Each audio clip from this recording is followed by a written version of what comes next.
Hello students, एक बार फिर से स्कूल के इस यूट्यूब चैनल पर आप सभी स्टूडेंट का स्वागत करते हैं। जैसा कि हमने पिछले वीडियो में प्रेजेंट का कंटिन्यू पढ़े थे, आज जो हमारा वीडियो है, आज हमारा वीडियो हो क्लास 10 के इंग्लिश ग्रामर कंटिन्यू के बाद हमारा प्रेजेंट परफेक्ट टेंस, इसका हिंदी अर्थ होता है वर्तमान पूर्ण काल। इसकी जो पहचान होती है, इसके बाद के जो आएंगे वाक्य में, इसके अंत में जो रहेंगे वाक्यों के चुका है, ये सभी वाक्य अंत में मिलेंगे। चुकी है, चुके हैं, लिया है, दिया है, गया है, गई है, इस प्रकार के शब्द आपको वाक्य के अंत में मिलेंगे। अब ये तो हो गई पहचान। अब हमारा है अफर्मेटिव। अफर्मेटिव की कुछ शर्तें हैं जो कि रूल हैं कि पहला है सिंगल अर्थात एकवचनकर्ता के साथ आप लोग जो हेल्पिंग वर्ब होगी वो आप लोग हैव यूज करिएगा, और बहुवचन यानी प्लूरल नंबर के साथ, बहुवचनकर्ताओं के साथ आप हेल्पिंग वर्ब हैव, और साथ ही साथ क्या करेंगे, जो हमारी मुख्य क्रिया रहेगी मेन वर्ब की, आप लोग हमेशा इस टेंस में वर्ब की थर्ड फॉर्म यानी सदैव थर्ड फॉर्म का प्रयोग किया जाएगा। कारण क्या है कि यह जो टेंस होता है, इस टेंस में जो कर्ता होता है, इसके द्वारा जो कार्य किया जाता है वो पूर्ण दिखाई, अर्थात कर्ता के द्वारा जो क्रिया की जाती है वो हमेशा पूर्ण होती है। ये परफेक्ट टेंस पास्ट में या फ्यूचर में टेंस, ऐसे टेंस आप लोगों को मिलेंगे जिसमें कर्ता के द्वारा जो क्रिया होती है वो पूर्ण होती है, अर्थात कर्ता की क्रिया पूर्ण हो गई होती है। तो इसीलिए हम क्या करते हैं, जो मेन वर्ब होती है उसकी थर्ड फॉर्म का प्रयोग किया जाता है। कैसे इसका ट्रांसलेट हम इंग्लिश में करते हैं, आइए एग्जांपल के थ्रू समझते हैं। जैसे मैंने लिखा पहला एग्जांपल, हम अपना काम कर लिए हैं या कर चुके हैं, एज ए। अब इसमें सबसे पहले हमारा जो रूल है पहचान के अकॉर्डिंग, हमको पहचान क्या करना है, इसको उस टेंस में देखेंगे है कि नहीं। तो पहचान क्या होती है, जैसा कि मैंने ऊपर लिखा भी है और देखते हैं अंत में क्या मिला हमको, लिए हैं अथवा चुके हैं। इन दोनों प्रकार से आपको मिल सकते हैं वाक्य, इसलिए यहाँ पे आप लोग मैंने दोनों लिखा है, क्योंकि इन दोनों में से कोई भी आ सकता है। तो आप लोग कौन सा बताएंगे, प्रेजेंट का परफेक्ट टेंस। तो ये हो गया, ये तो पहचान से पता चली प्रेजेंट परफेक्ट है। अब कौन सा सेंटेंस है, अफर्मेटिव सेंटेंस है। अब नियम क्या आता है, इसको हम ट्रांसलेट कर रहे हैं। अब हमको पहचान करनी है कि सब्जेक्ट जो हमारा यानी कर्ता जो है वो सिंगुलर है कि प्लूरल है। तो पहले ही हम बता चुके हैं, देखिए है पे क्या है, अंतबिंदी है, इससे भी क्लियर हो गया। और आप लोग सब जानते हैं कि हम कभी भी सिंगुलर नंबर होता नहीं, कि हम यानी हम सभी, प्लूरल नंबर यहाँ से क्लियर हो गया। जब हम ट्रांसलेट करेंगे तो सब जानते हो कि सबसे पहले हम क्या लिखते हैं, बी। अब बी को हो गया सब्जेक्ट, और सब्जेक्ट आप लोगों ने डिसाइड किया कौन सा नंबर है, तो प्लूरल नंबर। प्लूरल नंबर के साथ आप लोग क्या यूज किया जाता है, हैज और हैव। एक ही और बताता है, ध्यान से सुनिएगा। जब हैज और हैव हेल्पिंग वर्ब के रूप में प्रयोग किया जाता है, ध्यान से सुनिएगा, जब हैज और हैव हेल्पिंग वर्ब के रूप में प्रयोग किया जाता है तो इसका नियम है कि जब हैज और हैव से हेल्पिंग वर्ब आती है तो अपने साथ सदैव वर्ब की थर्ड फॉर्म का ही प्रयोग किया जाता है। हमेशा याद रखिएगा कि जब ये सहायक क्रिया, ये दोनों हैज और हैव सहायक क्रिया का कार्य करती हैं, तो ये सदैव अपने साथ वर्ब की थर्ड फॉर्म का प्रयोग किया जाता था। ये सदैव अपने साथ वर्ब की थर्ड फॉर्म को लेकर आती हैं। तो वी है, क्यों, क्योंकि यहाँ पे कर्ता के द्वारा क्रिया की जा रही है, तो यहाँ पर मुख्य क्रिया हो गई करना, और ये जो है होती है उसकी सहायक यानी हेल्पिंग वर्ब है। अब कर्ता कर क्या रहा है, करने का काम। तो करना किसके मीन्स होता है, डू, और डू यानी मुख्य क्रिया के रूप में, तो उसकी कौन सी फॉर्म, थर्ड फॉर्म। तो डू की थर्ड फॉर्म क्या होती है, डू, डिड, डन। तो क्या होती है थर्ड फॉर्म, डन।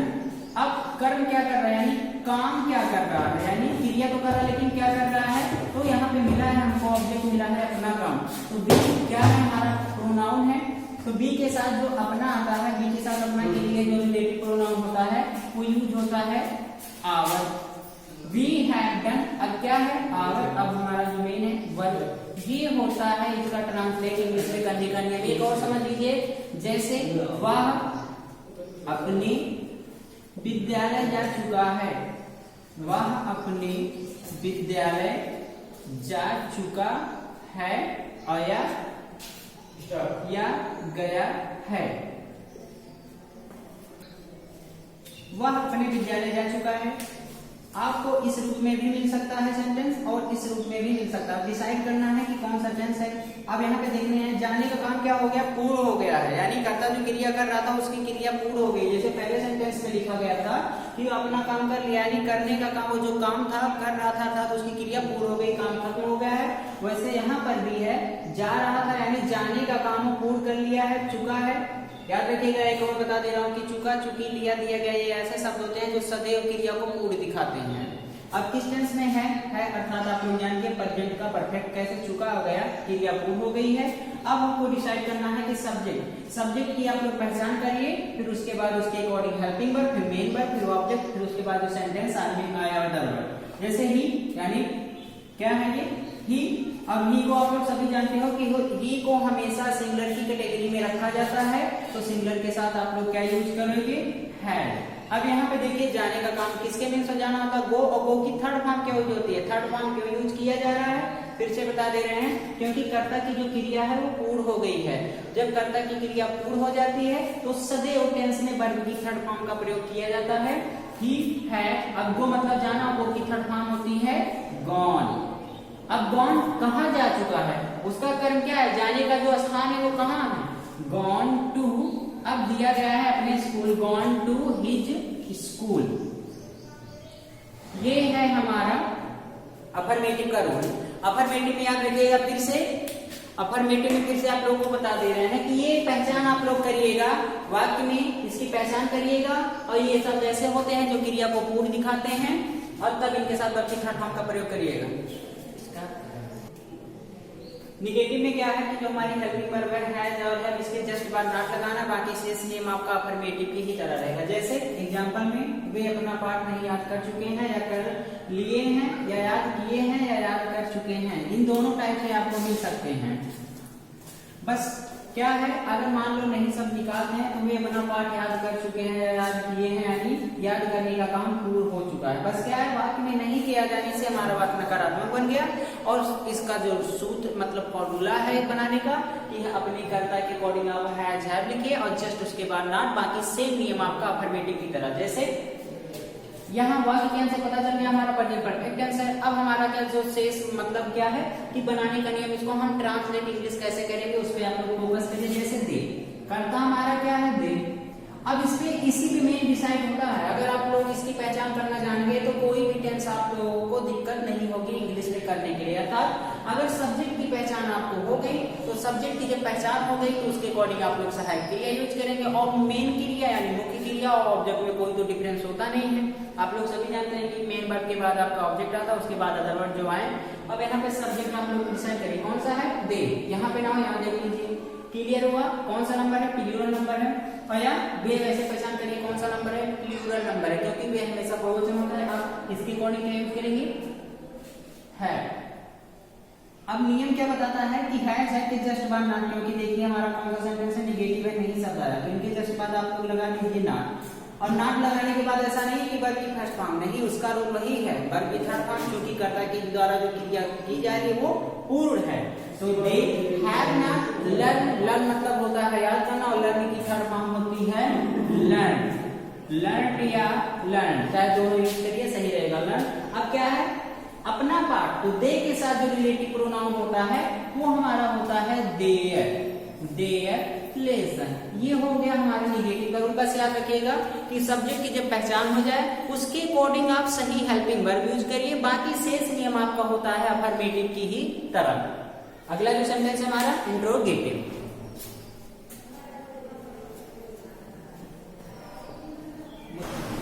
अगला जो हमारा सेंटेंस है इंट्रोगेटिव है। निगेटिव के बाद आ गया इंट्रोगेटिव, और इंट्रोगेटिव में मैंने पिछले वीडियो में बताया था कि इंट्रोगेटिव के होते हैं 3 रूल। इसमें से पहला हमारा क्या है, पहले की कंडीशन क्या होती है ये देखेंगे।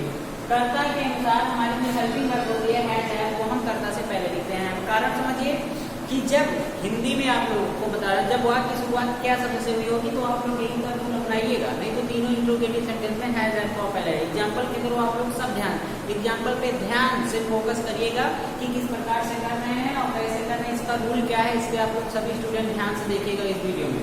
जैसे सबसे पहले टेंस को आप लोगों को मैं बार बार बता रहा हूँ कि सबसे पहले आप टेंस पहचान करिए, टेंस के बाद आता है हमारा सेंटेंस पहचान करिए। अगर इन दोनों की पहचान है तो ट्रांसलेट करने में कोई डिफिकल्टी नहीं होगी। जैसे चुके हैं अर्थात ये कर्ता की क्रिया पूर्ण हो गई है, ये हुआ। अब कौन सा सेंटेंस है, क्या से शुरुआत, अंत में इंट्रोगेटिव का मार्क इंट्रोगेटिव है, क्यों? क्योंकि देख लीजिए आपको सभी क्या से शुरुआत हुई और ये क्वेश्चन मार्क आया है। उसके बाद इंट्रोगेटिव है लेकिन उसका कौन सा टाइप है? तो फर्स्ट है, क्योंकि किससे शुरुआत हुई है? क्या से। अब बनाने का नियम ये है हमारा। बच्चे को आप लोग डिफाइन करिए कि सिंगुलर में है कि प्लूरल में है। नहीं तो यहां से देखिए आपकी बिंदी, एक बच्चा तो है, बहुत सारे हैं, तो क्या है? प्लूरल है। तो प्लूरल के साथ क्या यूज किया जाता है? अब देखिए मैंने जैसा लिखा है कर्ता के अनुसार कर्ता पहले लिखा, कब? क्योंकि कर्ता हमारा प्लूरल नंबर है। अब लिखेंगे अपना subject, the children, the children. अब चिल्ड्रन की क्रिया क्या है? देखिए सेम नियम, उसके बाद हेल्पिंग वर्ब और सब्जेक्ट लिखने के बाद जैसे आप लोग अफर्मेटिव में करते हैं सेम नियम वही अफर्मेटिव वाला सभी में रूल लागू होता है, बस इसमें क्या है? हेल्पिंग वर्ब हमारी पहले आ जाती है द चिल्ड्रन। अब क्रिया क्या है? खाना। किसके लिए खाना होता है? ईट, और ईट की थर्ड फॉर्म क्या यूज होती है? ईट, एट, ईटन। तो थर्ड फॉर्म क्या यूज होती है? ईटन। अब एक बच्चे तो है नहीं, अब यहाँ पे प्रश्न उठ रहा होगा आप लोगों के दिमाग में, अपना के लिए क्या लिखेंगे? तो ध्यान से देखिएगा कि थर्ड पर्सन में प्लूरल प्रोनाउन कौन सा होता है? दे के साथ यूज क्या किया जाता है अपना के लिए? दे। तो यहाँ पर एक बच्चा तो है नहीं, बहुत सारे हैं, तो बहुत सारे बच्चों के लिए दे के साथ अपना के लिए यूज होगा देयर। अब यहाँ पे ऑब्जेक्ट क्या है? हु। ये और हाँ, जब तक आप लोग ये मार्क नहीं लगाएंगे इंट्रोगेटिव का, तब तक आपका सेंटेंस सही नहीं हो सकता। ये है हमारा इंट्रोगेटिव का फर्स्ट रूल। अब अगला जो हमारा है सेकेंड रूल, हमारा जब बीच में वाक्य के बीच में क्या, कब, क्यों, कहाँ, इस प्रकार से शब्द आए तो आप लोग क्या करिएगा? सबसे पहले आप इनकी अंग्रेजी लिख दीजिएगा। जैसे एग्जाम्पल में टेंस की पहचान करिए, अर्थात देखने का काम पूर्ण हो गया, वाक्य अंत में लिए हो या चुका है यहाँ पे, लेकिन ऐसा भी आप लोग का आ सकता है। ऐसे बहुत सारे काम मिलते हैं, इस प्रकार के सेंटेंस आप लोगों को अधिकतर मिलेंगे, तो इसलिए इस पे ज्यादा फोकस करिएगा। यानी देखने का काम पूर्ण हो गया, लेकिन क्या किया जा रहा है? प्रश्न किया जा रहा है, कारण आप लोगों से पूछा जा रहा है। क्यों? क्योंकि इंट्रोगेटिव का सेकंड जो हमारा रूल होता है वो हमेशा कारण और स्थान, समय पूछने का ही कार्य करता है। पहचान हुई। अब कैसे जानेंगे कि इंट्रोगेटिव का सेकंड रूल है? तो देखिए एग्जाम्पल में बीच में क्यों शब्द मिला? क्लियर हो गया, इंट्रोगेटिव है। यहां से ना क्लियर हो तो ये देखिए अंत में इंट्रोगेटिव का मार्क आपको जरूर मिलेगा। यही आपकी पहचान होगी। इंट्रोगेटिव में आप लोग को दिक्कत नहीं होगी समझने में और ट्रांसलेट करने में भी, क्योंकि ये मार्क आप लोग को जरूर वाक्य अंत में आएगा। अब ट्रांसलेट कैसे करना है? सबसे में आप लोगों ने टेंस की पहचान की, सेंटेंस की पहचान की, एक चीज आप भूले हैं अभी, क्या है? अपने सब्जेक्ट की पहचान। सब्जेक्ट की पहचान अगर आ गई तो टेंस आपको बहुत यानी ट्रांसलेट करने में कोई डिफिकल्टी नहीं होगी। तुम आप लोग सभी जानते हो कि सेकंड पर्सन का प्रोनाउन यू होता है और इसको सदैव प्लूरल की कैटेगरी की भांति यूज किया जाता है जब हम ट्रांसलेट करते हैं तब। सबसे पहले ना, क्योंकि हमारा ऊपर रूल क्या है? यदि ये सभी बीच में आए तो सबसे पहले आप लोग इनकी अंग्रेजी लिखिए। तो क्या लिखेंगे? वाई। ये नियम है, इंट्रोगेटिव का सेकंड रूल जब भी बीच में आता है तो इसको सबसे पहले लिखा जाता है। अब आते हैं अपने सब्जेक्ट पे। इसके अकॉर्डिंग हम हेल्पिंग वर्ब यूज करेंगे। तो तुम सिंगुलर है कि प्लूरल है? प्लूरल। तो उसके साथ आप लोग क्या यूज करेंगे? हेल्पिंग वर्ब है। अब सब्जेक्ट आप लोग लिखिए यू। बाकी सेम नेम आप लोग जैसे अफर्मेटिव में समझे थे वैसे ही। अब अफर्मेटिव में यानी अब क्रिया क्या कर रहा है? देखने का। किसके मीन्स होता है? देखना। तो वाच मतलब होता है देखना, और वाच की थर्ड फॉर्म क्या होती है? वाच, वाच्ड, वाच्ड, यानी सेकंड और थर्ड दोनों सिमिलर होती है। तो हम यहाँ पे लिखेंगे वाच्ड। अब यहाँ पे एक प्रश्न और उठ रहा है, टीवी और वाच क्या देखे? TV, watch TV. अब प्रश्न ये उठ रहा है देखने का काम हुआ कहाँ? स्थान भी इसमें पूछा, तो देखने का काम कहाँ हुआ है? आपके सेंटेंस में स्थान भी आया। तो ऑब्जेक्ट के लिखने के बाद जो भी हमारा सेंटेंस में वर्ड आया हो उसको हम ऑब्जेक्ट के बाद ही लिखते हैं, जिसको हम बोलते हैं कॉम्प्लीमेंट इन द रूम। ये है हमारा इंट्रोगेटिव का सेकंड रूल। अब फिर समझ लीजिए कि क्या, कब, क्यों, कहाँ की अंग्रेजी यदि बीच में आपको सबसे पहले तो क्या करिएगा? फॉर्मूला क्या है सभी का? अगर ये बीच में आते हैं जब इनको हम ट्रांसलेट करते हैं तो इनका सबसे पहले क्या होता है कि इन्हीं की अंग्रेजी सबसे पहले लिखी जाती है। फिर टेंस यानी तब हम सब्जेक्ट के अकॉर्डिंग हेल्पिंग वर्ब और टेंस के अकॉर्डिंग जो मेन वर्ब होती है उसकी फॉर्म, बाकी सेम नियम आपका अफर्मेटिव की तरह। अगला जो रूल है हमारा इंट्रोगेटिव का, थर्ड रूल, इंट्रोगेटिव का थर्ड रूल है। इसकी जो पहचान होती है, वाक्य के बीच में आपको कौन सा, कौन सी, कितना, कितनी, ये सभी शब्द क्या मिलेंगे, वाक्य के बीच में मिलेंगे।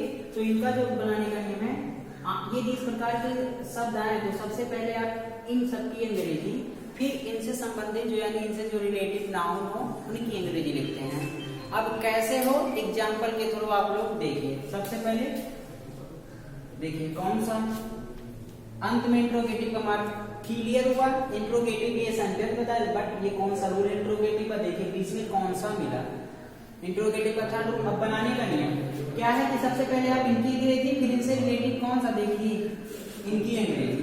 तो कौन सा की इंग्लिश होती है विच, उससे संबंधित क्या है नाउन, पार्ट यानी लेसन, विच लेसन। अब आते हैं अपने सब्जेक्ट पे। अब करता हमारा सिंगल नंबर है, तो सिंगल नंबर के साथ हेल्पिंग वर्ब क्या यूज होती है, हैज।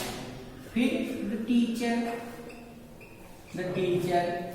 अब क्रिया क्या कर रहे हैं, पढ़ाने का, तो पढ़ाने किसके मीन्स होता है, टीच, और टीच की थर्ड फॉर्म क्या होती है, टा, टी टा टा, यानी सेकेंड और थर्ड फॉर्म दोनों एक ही होती हैं।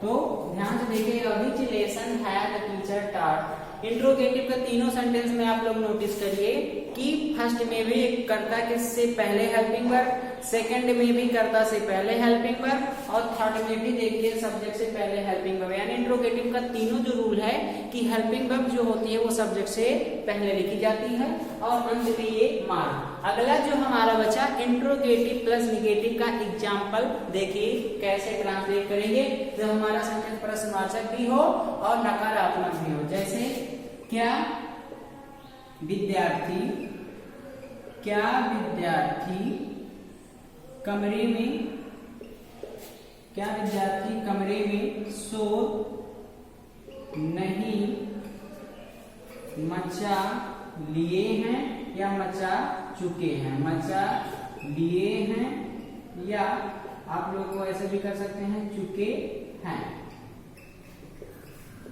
जैसे अब कैसे पहचान करेंगे कि ये इंट्रोगेटिव प्लस निगेटिव है।